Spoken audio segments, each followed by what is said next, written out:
មានទេគេដែរអូនឲ្យចោលទៅដល់អត់ទឹកដល់ឡានហ្នឹងវាយ៉ាងឈៀមនេះ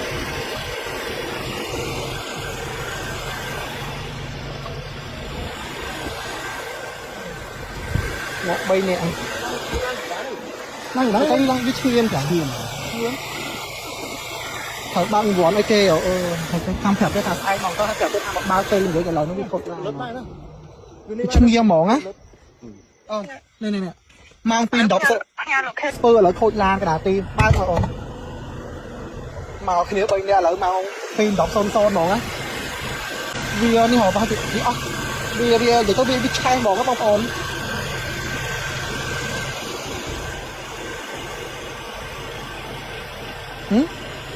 មានទេគេដែរអូនឲ្យចោលទៅដល់អត់ទឹកដល់ឡានហ្នឹងវាយ៉ាងឈៀមនេះ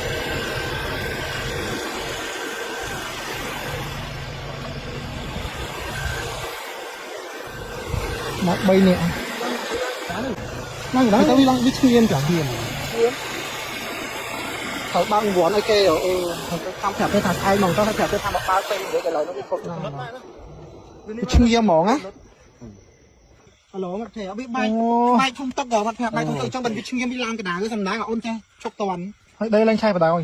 ដេកលេងឆៃបដ ாய் នេះបែកធំទឹកដូចវាបែកដូចខាងសាត់គ្នាចប់ហើយស្មានទៅ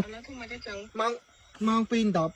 ហើយឡើងស្ងាត់ជ្រាបឥឡូវមានតែចាំឡើងសិនមានចាំហៅជាងទៅហ្មងឥឡូវសួរបងចេះសួរបងវិញថាបងមានស្គាល់គេមានស្គាល់ជាងនៅខាងគេក្រាំងចិត្តគ្នាមកបើកវ័នគេគ្នាមកកាត់តាមហ្នឹងហ៎ឆ្កែគ្រូទៀតឥឡូវមកភ័យអញមកមួយបងមែនបាច់ក៏មកម្នាក់ឯងមកមួយបងមកបងទៅបើមិនមកជាងទៅមួយគ្នាហ្មងចឹងវាបែកធំទឹកគោនេះ3នាក់អូនចាំមើលនេះអូនអញថតទឹកនេះហ្មងមកថតទឹកនេះមកចាំផ្ញើឲ្យជាងមើលហ្មងផ្ញើឲ្យស្រីហងមើលហ្មងវាបែកធំទឹកហ្នឹង